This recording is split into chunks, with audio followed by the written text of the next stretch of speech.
Selamat datang di channel Cik Gentar, jangan lupa subscribe dan klik tombol loncengnya, agar Cik Gentar bisa tumbuh besar dan tidak jadi anak kecil terus, terima kasih. Bab 185 lakukan sekarang. Bang! Bang bang bang! Di Villa Zheng Wenbo, suara tabrakan terus berdering. Wajah Zheng Wenbo ganas, dan dia terus melemparkan semua benda yang terlihat dan mampu ke aula. Setelah dia kembali, dia terus melempar barang, dan sepertinya melalui beberapa gerakan lempar yang keras dan suara tumbukan yang kuat, suasana hatinya bisa sedikit lega. Sialan Danie! Tuan muda ini dan Anda bersumpah tidak cocok. Akhirnya, setelah menjatuhkan semua barang yang bisa dijatuhkan, Zheng Wenbo akhirnya menghentikan gerakan gila di tangannya, dan jatuh di atas sofa empuk. Tatapannya benar-benar mengabaikan kekacauan di seluruh lantai, dan dia mengepalkan tinjunya dengan kedua tangan, berteriak dalam hati. Dia saat ini seharusnya mengikuti sekelompok rekannya, makan permainan yang enak, dan menikmati pengejaran seperti bintang mereka, tetapi pada akhirnya, Danie merusak semua ini. Dia, Zheng Wenbo, tidak hanya dipermalukan oleh Danie di depan banyak rekan baru, tetapi juga dimarahi oleh pamannya ketika dia mengadu ke pamannya Zheng Tiancheng di depan direktur departemen baru, Liu Shengliang. Dia sangat terhina. Dia telah tumbuh dewasa, dan dia belum pernah melihat pamannya menegurnya dengan begitu keras. Di depan wajah Liu Shengliang, biarkan dia pergi. Dan meskipun Liu Shengliang tidak berbicara sepanjang waktu, dan bahkan membantunya mengucapkan sepatah kata pun, tetapi setelah membaca catatan medis yang dia buat, Liu Shengliang menatapnya dengan ekspresi dan tatapan itu, yang lebih kejam dari itu. Tampar dia dengan keras, dan buat dia merasa lebih terhina. Zheng Wenbo tidak menganggap semua ini salahnya. Dari sudut pandang Zheng Wenbo, Danie melakukan semuanya. Jika Danie tidak muncul dan dia tidak melakukan hal-hal ini, semuanya akan baik-baik saja, dan dia tidak berpikir ada yang salah dengan rencana perawatannya, bukankah itu hanya sakit perut kecil? Sudah diresepkan, dan wanita itu paling banyak tidak akan kesakitan setelah infus lagi. Bukankah dia, Mak? Dia juga meresepkan obat untuk Mak. Setelah 2 hari infus lagi, Mak akan sembuh, apa masalahnya? Itu semua salah Danie karena membuat keributan dari sarang tikus mondok dan membawa semuanya ke titik ini. Aku tidak akan pernah membiarkanmu pergi, pasti. Awalnya, tuan muda ini telah memutuskan untuk tidak berdebat denganmu lagi. Tapi karena kamu harus melawanku, maka aku akan membuatmu menyesal datang ke dunia ini. Di mata Zheng Wenbo, ada pandangan kebencian yang tak tertandingi, meskipun dia tahu bahwa dengan kekuatan bertarung Danie yang kuat, tidak akan mudah baginya untuk membalas dendam. Meskipun pamannya belum lama ini, dia baru saja memperingatkan dia untuk lebih jujur dalam beberapa hari terakhir, tidak bertindak gegabah, dan melakukan hal-hal yang berantakan implikasinya, terutama Danie, bahwa dia tidak boleh bertindak sembarangan. Tapi kebencian di hatinya terlalu kuat. Jika dia tidak bisa mengungkapkannya, dia tidak bisa membalas dendam pada Danie, biarkan Danie merasakan kekuatannya, dan kembalikan penghinaan yang telah dia derita kepada Danie 10 kali lipat. Ratusan kali dia merasa bahwa dia tidak akan pernah berdamai dalam hidupnya. Kamu bilang bimbing pergi mencari Danie itu lagi hari ini? Di kantor Gao Chengjun, yang dapat menghadap ke setengah dari pusat kota Yanjing, tatapan Gao Chengjun perlahan mengangkat kepalanya dari tumpukan dokumen tebal di atas meja, menatap pria berjas hitam itu ke depan. Ya. Pria berjas hitam itu mengangguk. Apa yang mereka bicarakan? Saya tidak bisa melihatnya, mereka hanya berjalan ke sudut tanpa kamera. Pria berjas hitam itu menggelengkan kepalanya, tapi menurut rekan-rekan di departemen mereka, itu karena kondisi pasien bernama Huang Donghai itu. Oh. Pandangan tertarik muncul di mata Gao Chengjun sebagai seseorang yang pergi ke operasi di tempat. Dia secara alami tahu bahwa Huang Donghai adalah dokter yang terlibat dalam operasi tersebut, protagonis lain dari rumah sakit pasien. Bukankah Huang Donghai adalah pasien bedah saraf? Mengapa Ruobing pergi ke Danie? Tuan, beritahu saya, mungkinkah orang yang bermargai ini adalah asisten misterius itu? Kilatan melintas di mata pria berjas hitam itu. Dia? Asisten misterius. Mendengar kata-kata pria berjas hitam, Gao Chengjun tidak bisa menahan tawa. Dia merasa bahwa dia sudah cukup aneh sekarang, dan pemikirannya cukup berbeda. Dia tidak memikirkan pemikiran pria itu. Dalam setelan hitam bahkan lebih berbeda darinya. Dia sebenarnya bisa mengasosiasikan Danie dengan asisten misterius itu. Meskipun wartawan yang hadir pada saat itu memang mengatakan bahwa asisten misterius itu mengatakan dia adalah seorang dokter, semua orang tahu bahwa asisten misterius itulah yang biasa menipu mereka. Asisten misterius itu sama sekali tidak bisa menjadi dokter. Gao Chengjun juga menyaksikan operasi dari awal hingga akhir di tempat, meskipun dia bukan seorang dokter dan tidak profesional dalam keterampilan medis, dia juga dapat merasakan betapa menakjubkan keterampilan bedah asisten misterius itu. Bagaimana orang seperti itu dengan keterampilan bedah yang luar biasa bisa benar-benar menjadi seorang dokter? Jika itu benar-benar seorang dokter dengan keterampilan bedah yang luar biasa, lalu mengapa Anda membutuhkan ahli bedah itu? Selain itu, mundur selangkah. Bahkan jika identitas asisten misterius itu benar-benar seorang dokter, bukankah ini Danie? Berapa umur Danie ini menilai dari informasi yang kami temukan? Dia baru saja lulus dan mulai bekerja di rumah sakit ketiga di bagian pinggiran kota utara. Paman Wang, kamu berani berpikir terlalu banyak. Kalau tidak, apa yang akan Nona Ruobing lakukan padanya? Pria berjas hitam itu juga merasa pikirannya agak tidak mungkin, tapi dia masih sedikit bingung. Seharusnya menyusahkan dia.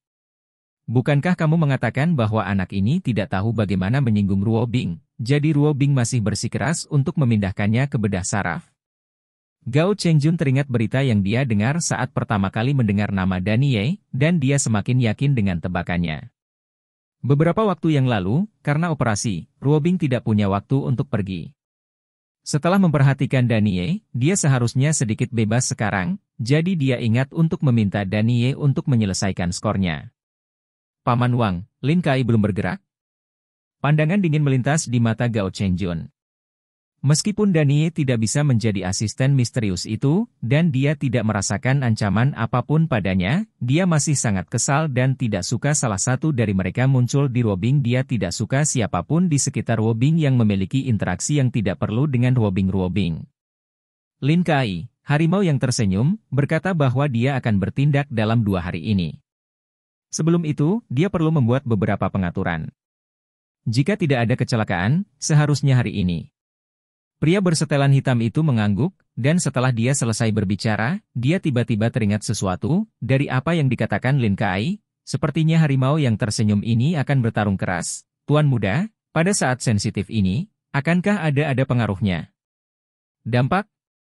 Seringnya muncul di sudut mulut Gao Chengjun, pengaruh macam apa yang bisa dimilikinya. Selain itu, aku merasa lebih nyaman saat Lin Kai menangani urusan. Lin Kai benar-benar mengerti apa yang dia maksud. Saat dia berbicara, mata Gao Chengjun menunjukkan ekspresi puas yang dia butuhkan sekarang adalah memiliki yang kejam dan besar, sehingga dia bisa membuat suara Gao Chengjun, sehingga dia bisa pencegah yang nyata. Adapun dampak apa?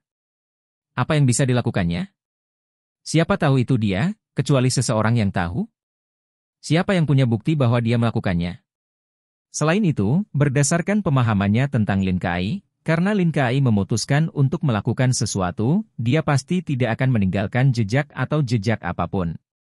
Pria berjas hitam melihat ekspresi Gao Chengjun dan tahu bahwa masalah ini disetujui oleh Gao Chengjun, jadi dia tidak mengatakan apa-apa lagi. Dia benar-benar mengenal tuannya dengan sangat baik.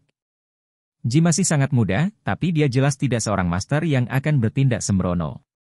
Di bawah wajahnya yang muda dan tampan, ada hati yang dewasa dan dalam yang tidak sesuai dengan usianya. Dengan pikiran, segala sesuatu selalu direncanakan dan kemudian ditindaklanjuti. Inilah mengapa dia bisa menonjol di antara persaingan sengit keluarga Gao, menonjol di antara sekelompok tuan muda yang sama-sama luar biasa di kota Yanjing, dan menjadi yang terbaik di antara mereka, salah satu alasan utama. Keluar dari rumah sakit, Danie pergi, dan setelah makan makanan lengkap di restoran terdekat, dia merasa bahwa dia akhirnya pulih dari kelelahan yang disebabkan oleh pekerjaan sore itu. Setelah melakukan panggilan telepon lagi untuk menanyakan secara singkat tentang situasi Xiaoyu dan memastikan bahwa tidak ada masalah, Danie langsung menuju ke rumah. Meski waktu sudah memasuki lebih dari jam 9, hampir jam 10, lalu lintas di Yanjing masih sangat padat.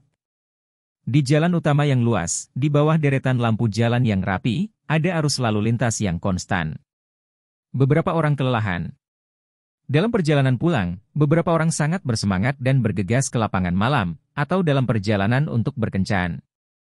Hidup memang tidak mudah. Apalagi tinggal di kota besar seperti kota Yanjing.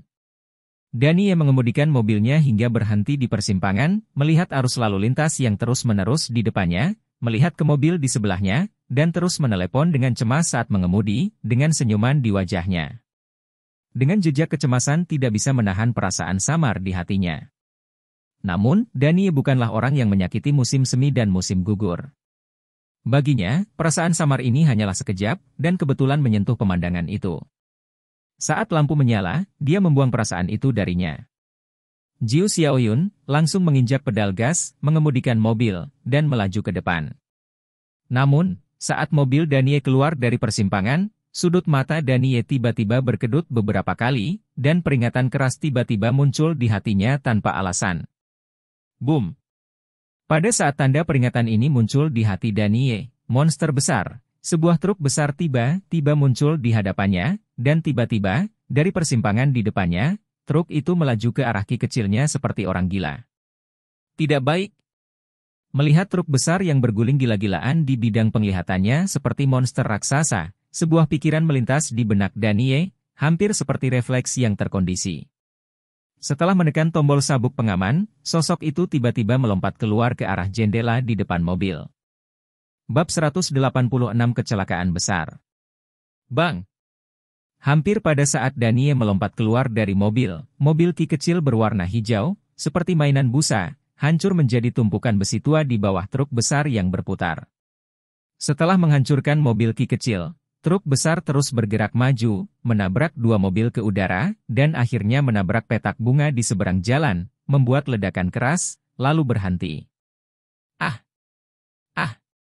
Karena tabrakan yang tiba-tiba dan tragis ini, seluruh persimpangan dipenuhi dengan suara mobil kecil bertabrakan, satu demi satu, semuanya bertabrakan secara berurutan, yang di depan sangat tragis, sedangkan yang di depan yang di belakang, mereka yang memulai lebih lambat, atau bereaksi lebih cepat, dan mereka yang menginjak rem sedikit lebih baik.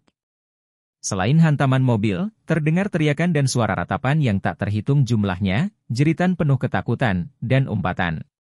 Dan ketika adegan itu dalam kekacauan, tidak ada yang memperhatikan bahwa pintu truk besar itu terbuka, dan seorang pria paruh baya yang terlihat sangat kuat melompat keluar dari mobil. Melihat ke belakang setelah melihat sekilas ke lokasi kecelakaan di belakangnya, dia dengan cepat menghilang ke kerumunan. Bangkit dari tanah, Danie melihat ke lokasi kecelakaan yang sangat tragis di belakangnya dengan wajah yang sangat pucat, dan ada pandangan ketakutan yang tersisa di matanya. Bahkan jika dia sekuat dia secara psikologis, pada saat ini, dia merasakan sedikit keterkejutan dan ketakutan, dan merasakan sedikit keterkejutan. Pada saat truk besar baru saja muncul, dia hampir mencium bau kematian. Untuk pertama kalinya dalam hidupnya, dia merasa bahwa kematian lebih dekat dari sebelumnya. Jika, pada saat kritis itu, reaksi naluriahnya membuatnya melompat keluar dari mobil dengan sembrono, pada saat ini, sama sekali tidak mungkin baginya untuk bertahan hidup. Di hadapan naksir yang begitu besar, tidak peduli seberapa kuat kebugaran fisiknya, bahkan jika dia sendiri dapat mengalahkan 10 pria paruh baya misterius dari terakhir kali, dia sama sekali tidak berdaya. Bahkan jika dia mempraktikkan formula misterius umur panjang 2 tingkat lagi untuk mencapai tingkat ketiga, dia mungkin tidak akan berdaya. Ini adalah truk besar dengan puluhan ton. Di bawah tekanan monster kolosal ini, ia telah melampaui batas kekuatan maksimum yang dapat ditentang oleh manusia biasa. Akhirnya, Danie kembali sadar sedikit. Saat dia sadar kembali, dia tidak memperhatikan bekas darah di dahinya, juga tidak memperhatikan rasa sakit dari lengannya. Dia melompat dari jalan dan berlari menuju truk besar yang diparkir di pinggir jalan. Saat dia berlari menuju truk, ekspresi di mata Danie sedingin bulan ke-12. Kecuali ledakan di komunitas Harlem, Danie tidak pernah merasa begitu marah, sedih, dan membenci seseorang seperti hari ini. Bajingan ini. Aku, Danie, bersumpah, aku pasti akan membuat hidup menjadi tidak mungkin dan kematian menjadi tidak mungkin. Mata Danie dipenuhi amarah, dan dia berteriak tanpa suara di dalam hatinya. Bang! Danie dengan marah membuka pintu truk. Namun, tidak ada seorang pun di kursi pengemudi truk itu. Sialan! Dia benar-benar membiarkan bajingan itu kabur. Melihat kabin pengemudi truk yang kosong, Danie tidak bisa menahan amarahnya lagi. Dia meninju pintu truk dengan keras, dan langsung mendobrak lubang dari pintu besi tebal truk itu.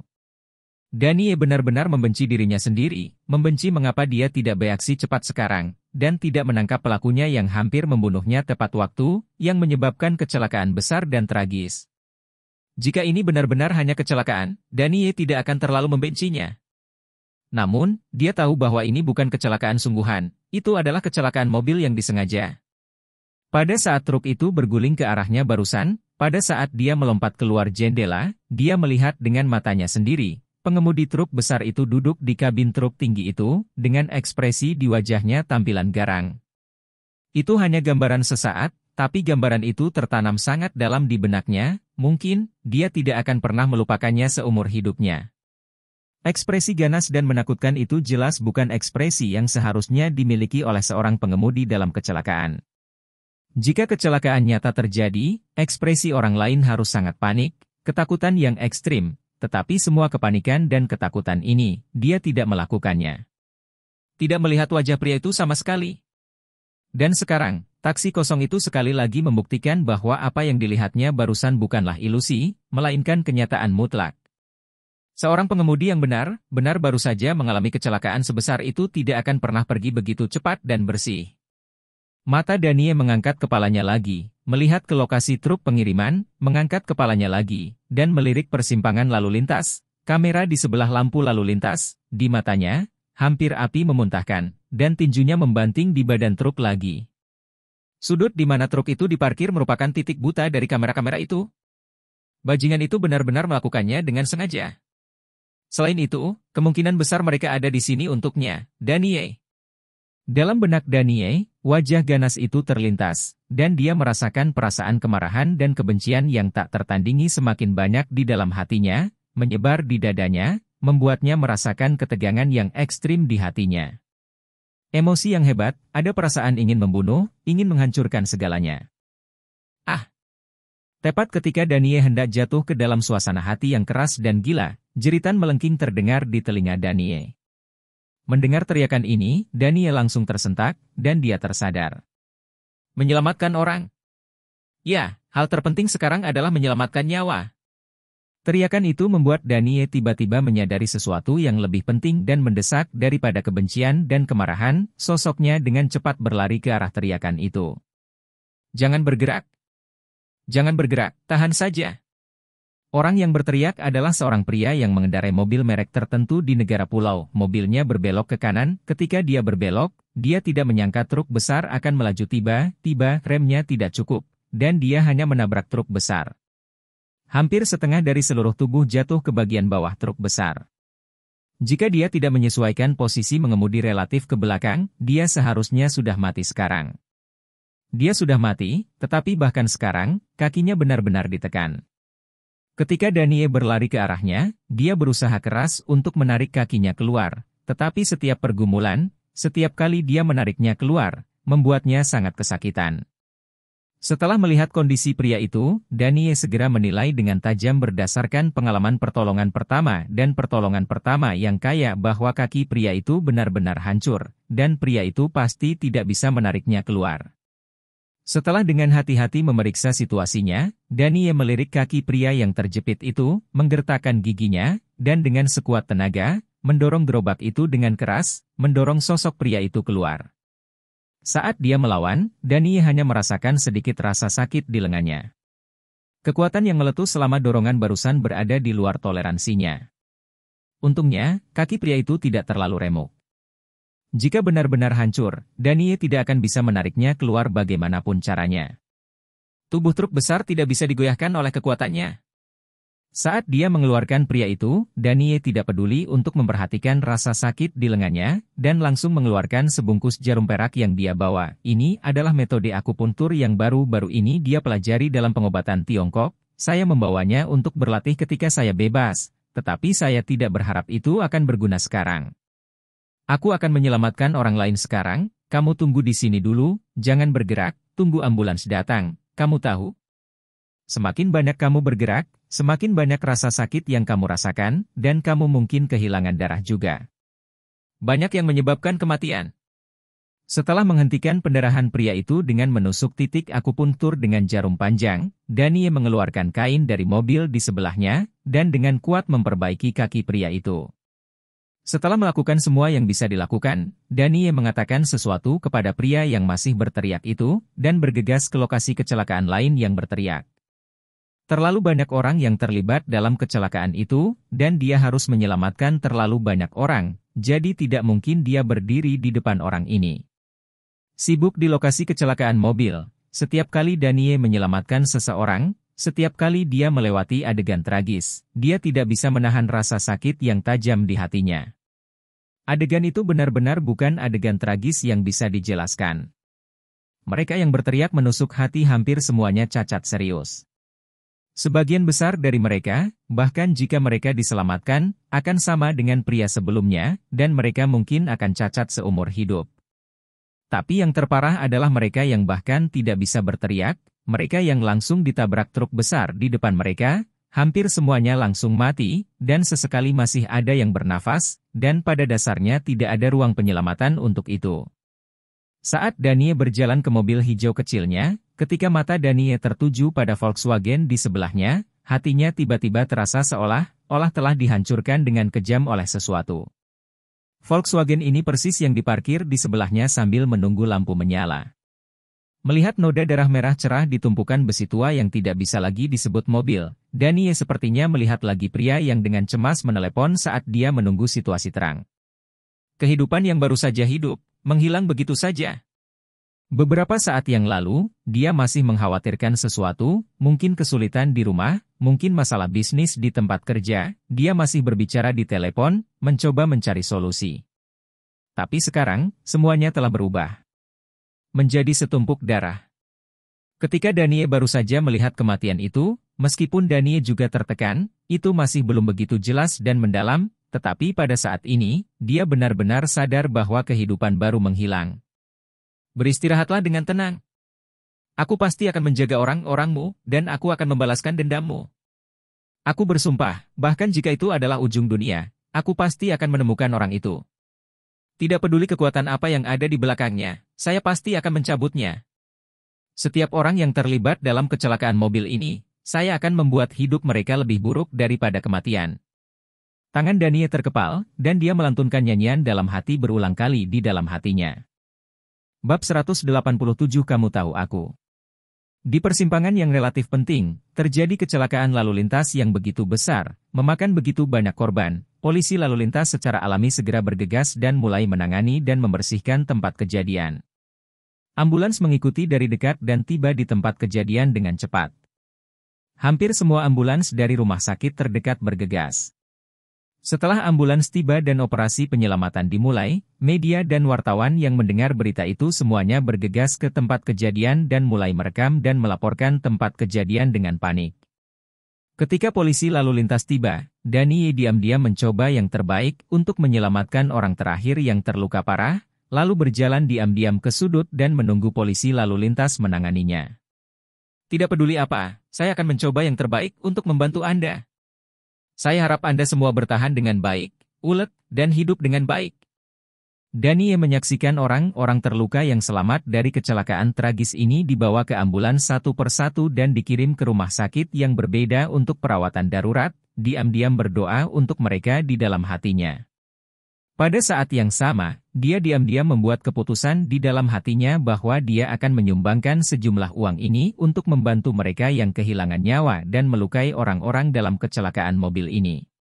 Terlepas dari apakah orang itu benar-benar datang untuknya atau tidak, dia akan menyumbangkan sejumlah uang ini.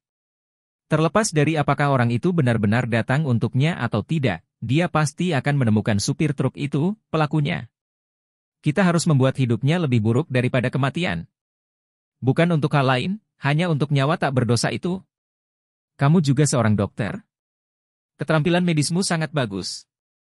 Tepat ketika Danie berdiri diam di sudut sambil memperhatikan polisi lalu lintas yang sibuk dan personel ambulans di depan, sebuah suara renyah terdengar di telinga Danie. Dokter Lu? Danie berbalik, dan ketika dia melihat pembicara dengan jelas, dia berseru, dan dia tidak bisa menahan ekspresi terkejut dan terkejut di wajahnya. Kamu kenal aku? Lu Bingbing terkejut ketika dia mendengar Danie memanggil nama belakangnya. Rumah sakit Kian tempat dia bekerja juga berada di pinggiran utara.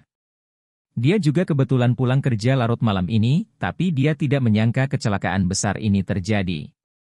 Untungnya, dia berada di arah yang sama dengan Danie, dalam arah yang berbeda, jadi pada dasarnya tidak ada yang terjadi pada mereka.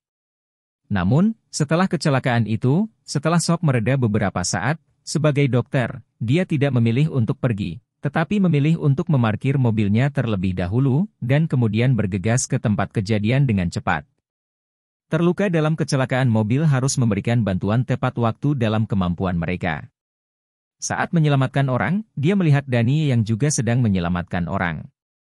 Merasa gelisah dan ingin tahu, dia lebih memperhatikan Danie, tetapi dia tidak mengharapkannya, tetapi terkejut.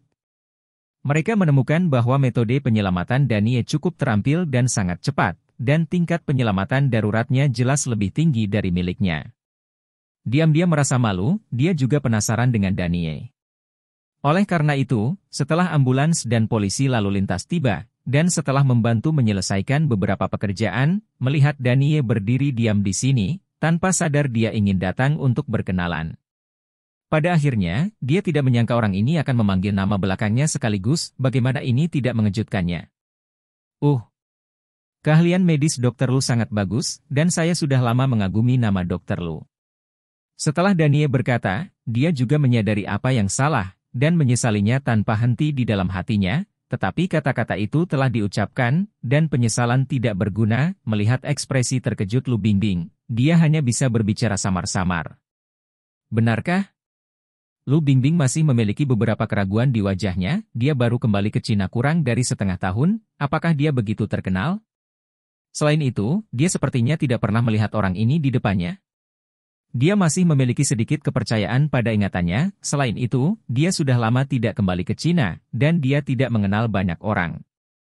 Ya, teknik Dr. Lu dalam operasi jantung dan pembuluh darah besar tidak ada duanya di antara para ahli muda. Dr. Lu selalu menjadi objek kekaguman dan pembelajaran saya. Pada saat ini, Danie hanya bisa menggigit peluru dan terus bermain-main, selama dia bisa mengatasinya untuk sementara waktu. Hehe, kamu terlalu terkenal. Bagaimana levelku bisa dianggap apa-apa? Ketika Lu Bingbing mendengar Danie menyebutkan departemen dan bidang keahliannya, dia merasa sangat lega, selama Danie juga seorang kolega dari jurusan yang sama dan baru saja mendengar namanya sebelumnya, dia tidak mengejarnya lebih jauh. Setelah tersenyum rendah hati, dia bertanya kepada Danie dengan rasa ingin tahu, saya baru saja melihat bahwa Anda sangat terampil dan sangat terampil selama proses pertolongan pertama. Anda seharusnya berada di industri yang sama, bukan? Apakah Anda tahu nama Anda? Rumah sakit mana tempat Anda bekerja masuk sekarang? Nama belakang saya adalah Ye, dan saat ini saya bekerja di rumah sakit ketiga Beijiao. Danie tersenyum. Rumah sakit ketiga pinggiran kota utara? Rumah sakit Direktur Ruobing? Aku tidak tahu kamu milik departemen mana? Lu Bingbing sedikit terkejut.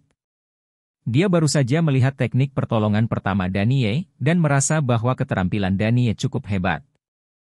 Dia berpikir bahwa Danie harus menjadi dokter dari rumah sakit besar, dan dia kebetulan muncul di sini. Tak disangka, Danie ternyata adalah seorang dokter dari rumah sakit ketiga Beijiao.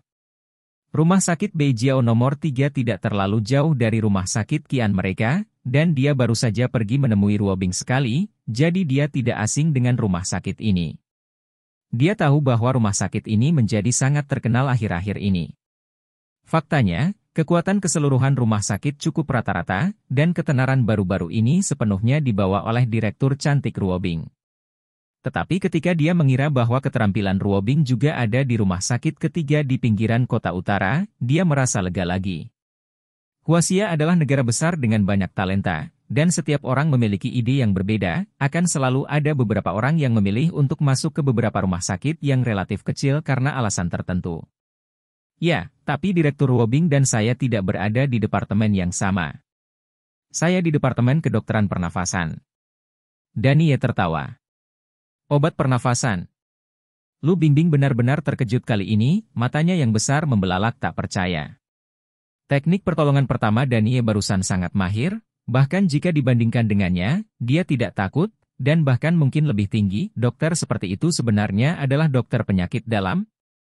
Setelah menatap Danie selama beberapa detik, setelah memastikan bahwa ekspresi Danie tidak terlihat palsu, Lu Bingbing masih tidak percaya. Apakah kamu benar-benar seorang dokter pengobatan pernapasan?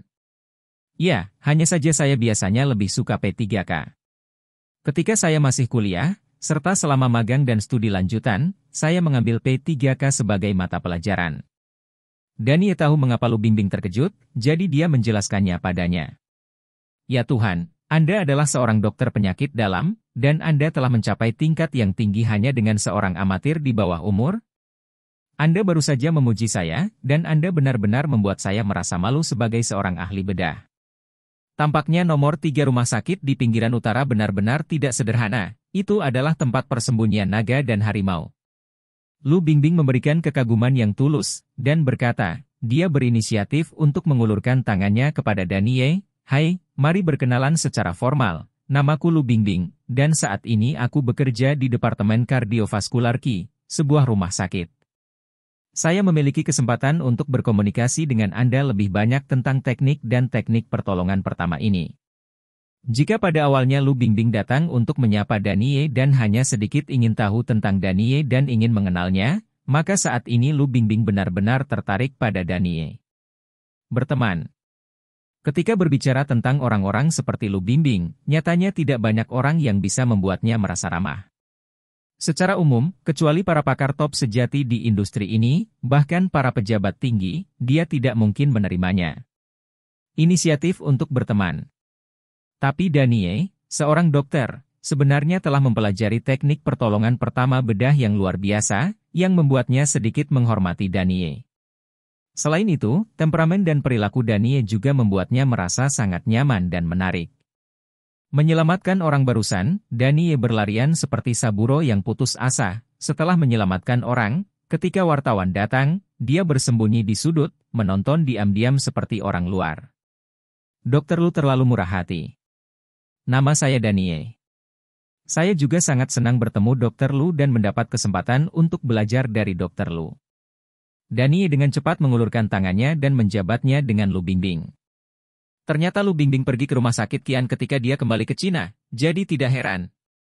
Danie selalu bertanya-tanya mengapa Lu Bingbing menyerahkan rumah sakit Presbyterian dan memilih untuk kembali ke Cina. Menurutnya, rumah sakit domestik seharusnya tidak semenarik manfaat dan sistem dokter seperti Penatua. Ini adalah rumah sakit. Tapi jika itu rumah sakit Qian, Danie merasa bahwa dia bisa memahaminya.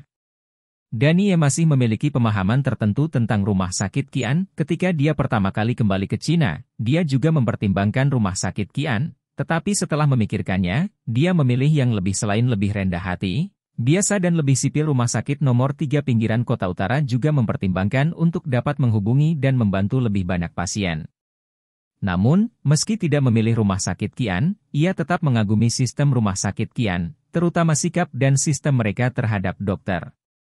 Pilihan rumah sakit Qian Lu Bingbing cukup bermanfaat baginya. Dalam hal sistem dan kesejahteraan, rumah sakit Qian tidak lebih buruk dari rumah sakit Presbyterian, bahkan untuk memikat bakat seperti Lu Bingbing kembali, bahkan mungkin melampaui waktunya di rumah sakit Presbyterian baginya secara pribadi. Inisiatif yang akan dia peroleh di rumah sakit Qian juga akan lebih besar daripada di rumah sakit Presbyterian. Rumah sakit Presbyterian terlalu besar, dan terlalu banyak ahli top di dalamnya. Meskipun Lu Bingbing dapat menyerap lebih banyak nutrisi di sana, ia juga kekurangan inisiatif yang diperlukan untuk pertumbuhan yang cepat. Dua dokter, saya khawatir saya akan menyusahkan Anda untuk kembali bersama kami dan membuat beberapa catatan. Danie dan Lu Bingbing baru saja menyelesaikan salam sederhana mereka, dan meninggalkan panggilan telepon satu sama lain, mengungkapkan harapan mereka bahwa mereka akan memiliki lebih banyak kesempatan untuk berkomunikasi satu sama lain di masa depan, dan polisi lalu lintas yang menangani tempat kejadian kecelakaan juga bergegas. Meskipun polisi lalu lintas sudah tahu bahwa Lu Bingbing dan Danie adalah dokter, ketika mereka baru saja bergegas, mereka semua melihat mereka berdua diselamatkan. Tetapi dalam prosedur nyatanya, mereka masih harus membiarkan mereka berdua pergi. Kantor cabang untuk membuat beberapa catatan. Baik Lu Bingbing dan Danie juga tahu bahwa ini adalah prosedur, dan mereka tidak mempermalukan polisi lalu lintas. Mereka langsung setuju dan mengikuti polisi lalu lintas. Namun, setelah Lu Bingbing menanyakan alamatnya, dia memutuskan untuk mengendarai mobilnya sendiri. Mobil pergi ke kantor polisi lalu lintas, dan Danie mengikuti mobil polisi lalu lintas secara langsung. Bab 188 Pilihan Terbaik. Ada kecelakaan lalu lintas besar di pinggiran utara, dan banyak orang tewas dan terluka. Sebuah truk besar dengan gila-gilaan keluar dari persimpangan, menabrak beberapa mobil kecil di tempat, dan menewaskan 4 orang di tempat itu. Untungnya, ketika kecelakaan itu terjadi, sudah hampir jam 10 malam, dan sudah lewat. Adalah musim puncak, dan ketika kecelakaan itu terjadi, mobil baru saja dihidupkan dan kecepatannya tidak cepat, jika tidak, korbannya akan lebih serius. Saat ini, orang utama yang bertanggung jawab atas kecelakaan itu, sopir truk, melarikan diri dan tidak diketahui keberadaannya. Sebuah kecelakaan lalu lintas yang serius terjadi di pinggiran utara. Setelah polisi lalu lintas membersihkan, kerusakan total dari kecelakaan lalu lintas ini akhirnya dikonfirmasi. 4 orang tewas di tempat, 2 orang tewas setelah penyelamatan gagal, dan 8 orang luka parah. Sedang diselamatkan di rumah sakit besar, lebih dari 10 orang mengalami luka ringan dengan berbagai derajat, 4 mobil hancur dan rusak di tempat, 4 rusak parah akibat tabrakan, dan 11 mobil rusak akibat benturan lain dengan derajat yang berbeda. Saat polisi lalu lintas merilis informasi tersebut, semua media besar dengan cepat menyebarkan informasi tersebut malam itu. Yanjing TV, dan bahkan beberapa saluran TV nasional, segera menyiarkan berita ini, dan mengutuk keras pengemudi truk besar yang menabrak dan melarikan diri. Terlalu menyedihkan. Kita harus menemukan supir truk itu dan mencabik-cabiknya. Harga hidup, jauhi truk besar. Ketika foto-foto menyedihkan dari lokasi kecelakaan yang diambil oleh wartawan yang tiba di lokasi diunggah ke internet, itu langsung memicu kemarahan netizen. Hampir semua netizen memarahi supir truk dan memarahinya atas kejahatannya. Tak terhitung netizen yang menuntut agar supir truk itu dimutilasi. Ada juga beberapa netizen yang menganggap mereka relatif tenang, serta beberapa orang terkenal yang memposting di internet, mengkritik departemen nyeri, mempertanyakan tindakan pengendalian jalan, mempertanyakan apakah rute yang digunakan truk besar ini masuk akal, dan seberapa masuk akal melindungi keselamatan lalu lintas di jalan umum. Periksa. Pastikan untuk mencari tahu. Pengemudi yang menyebabkan kecelakaan itu harus ditangkap dan harus dimintai pertanggungjawaban serta dihukum berat. Pada malam kecelakaan itu, Wali Kota Kota Yanjing secara pribadi berbicara, meminta Biro Keamanan Umum Kota Yanjing untuk segera membentuk gugus tugas untuk menyelesaikan kasus ini secepat mungkin dan membawa pengemudi kecelakaan itu ke pengadilan. Direktur Biro Keamanan Umum juga berdiri dan bersuara tegas, mengatakan bahwa dia pasti akan menyelidiki kasus ini dan menghukum berat mereka yang bertanggung jawab. Selain itu, para pemimpin yang relevan dari pinggiran utara semuanya berdiri satu demi satu, di depan kamera reporter. Mereka dengan marah mengutuk pengemudi yang menyebabkan kecelakaan itu, dan menyatakan tekad mereka untuk menghukum dan menyelidiki sampai akhir. Tidak seperti dulu ketika mereka membela pertunjukan politik, kali ini mereka benar-benar merasa marah. Di bawah hidung mereka, seseorang berani melakukan hal sebesar itu. Dan orang yang bertanggung jawab atas kecelakaan itu berani melarikan diri. Ini hanya mengabaikan mereka sama sekali. Tentu saja, tidak satupun di atas adalah alasan utama. Alasan utamanya adalah para pemimpin di atas mereka semua marah. Pengaruh hal ini terlalu besar, tidak hanya menimbulkan sensasi dan kemarahan netizen juga membuat khawatir para pemimpin di atas. Anda tahu, ini kota Yanjing. Berada di pusat budaya politik negara. Ini adalah tempat di mana semua pemimpin bekerja dan tinggal. Kurang dari 30 menit setelah kecelakaan itu, para pemimpin ini menerima panggilan telepon dari para pemimpin di berbagai tingkat di atas, memarahi mereka satu persatu, bahkan kata-kata kasar seperti, jika Anda tidak cukup mampu, jangan ambil posisi ini lagi. Bagaimana mungkin mereka tidak merasa sangat marah ketika mereka dalam bahaya kehilangan posisi resmi mereka ketika mereka dimarahi secara tidak dapat dijelaskan? Heizi, bunuh diri. Dan sama seperti semua media memperhatikan kecelakaan lalu lintas dan melaporkan kemajuan yang relevan, suara-suara marah pejabat Yanjing satu demi satu mendidih di internet, banyak netizen yang marah meneriakkan daging manusia kepada pengemudi truk. Di sebuah rumah sipil yang tidak mencolok di pinggiran utara kota Yanjing. Lin Kai, yang pernah bertemu Danie sebelumnya dan menyampaikan peringatan Gao Chengjun kepada Danie, duduk di kursi kayu sederhana, merokok sebatang rokok, dan perlahan menoleh ke pria yang berdiri di hadapannya. Di seberangnya adalah pria paruh baya yang sedang mengendarai truk besar dan bergegas menuju Danie. Tuan Lin. Pria paruh baya itu mengira dia salah dengar, dan mengangkat kepalanya untuk melihat Lin Kai dengan takjub. Anda tahu, dia baru saja menyelesaikan tugas yang diperintahkan Master Lin, dan dia melakukannya dengan cukup baik tanpa meninggalkan jejak. Pada saat ini, bukankah Lord Lin harus memberinya banyak hadiah? Bagaimana Anda bisa mengatakan hal seperti itu? Aku tahu, ini sedikit salah untukmu. Jangan khawatir, setelah kamu pergi, aku akan menjaga keluargamu dengan baik. Lin Kai mengepulkan asap lagi. Tuan Lin, mengapa? Wajah pria parubaya itu tiba-tiba menjadi pucat, dan seluruh tubuhnya tiba-tiba disambar petir. Pada saat ini, dia akhirnya yakin bahwa apa yang baru saja dia dengar bukanlah ilusi, tetapi kebenaran. Tuan Lin benar-benar ingin dia bunuh diri. Hei Zi, masalah ini terlalu besar. Seseorang harus berdiri dan memberikan penjelasan kepada para pemimpin terkait. Kalau tidak, wajah mereka tidak akan terlihat bagus. Lin Kai berdiri dan menepuk pundak pria paruh baya itu dengan ringan. Tuan Lin, tolong, lepaskan saya. Saya tidak ingin mati. Saya berjanji, saya tidak akan mengatakan apa-apa. Saya tidak akan pernah mengungkapkan sepatah kata pun tentang Anda, Tuan Lin. Sungguh, saya bersumpah.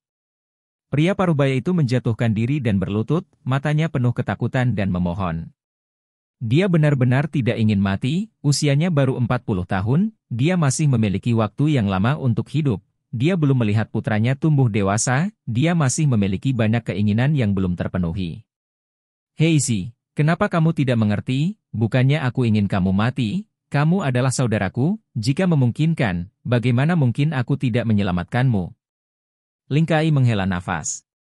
Oke, masalah ini diselesaikan seperti itu, dan kamu tidak perlu mengatakan apa-apa lagi. Dalam 2 hari terakhir, kamu harus bergegas, berkumpul dengan keluargamu, mengatur urusanmu, lalu berdiri dan bunuh diri. Mari kita jelaskan bersama, Hei Zi, ini adalah akhir yang terbaik untuk semua orang. Tanpa menunggu pria paruh baya itu mengatakan apapun, Lin Kai mengatakan kata lain secara langsung, dengan nada yang tidak perlu dipertanyakan lagi. Menyelesaikan masalah sepenuhnya, lalu berbalik dan langsung pergi. Jepret!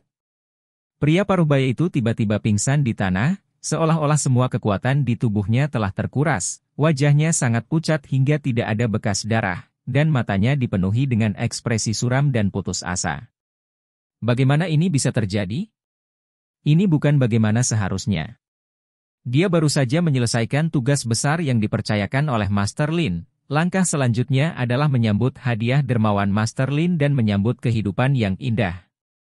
Terlebih lagi, ketika Lord Lin menyuruhnya menyelesaikan tugas ini, dia tidak mengatakan itu.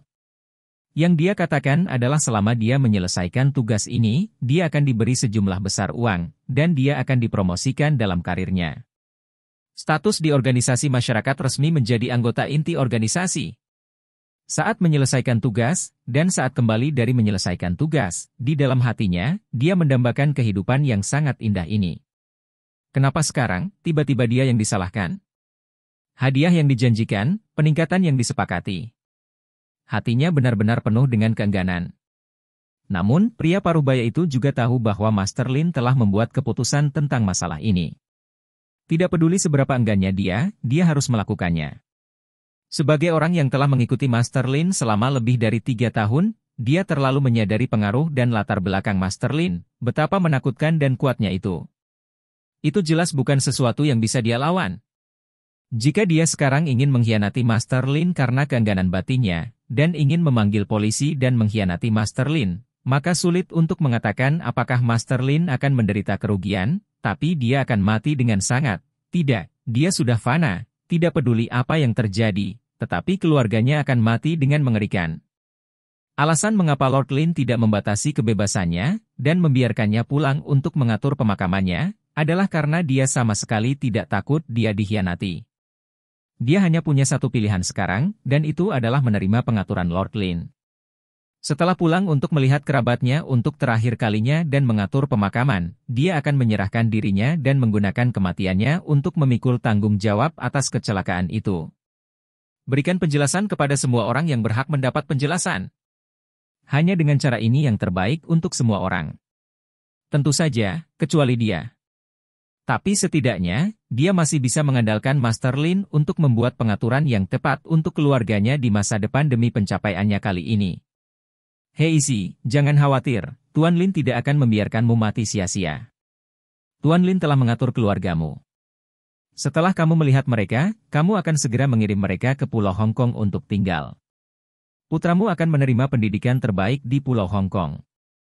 Tepat ketika pria paruh baya itu secara bertahap mendapatkan kembali persepsi dari rasa dingin di sekujur tubuhnya, sebuah suara terdengar.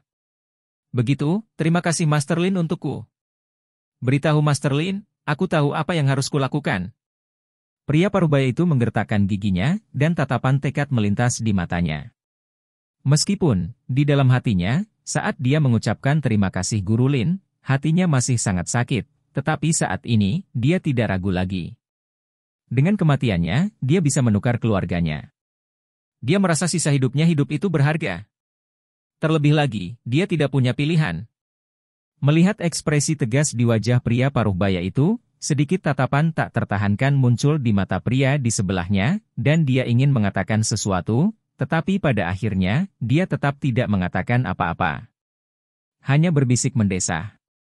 Melihat rekannya menerima nasib seperti itu, dia merasa agak sedih di hatinya. Tapi orang terapung di sungai dan danau, siapa yang tidak bisa ditusuk? Hasil seperti itu seharusnya sudah disiapkan di hati mereka saat mereka keluar untuk nongkrong.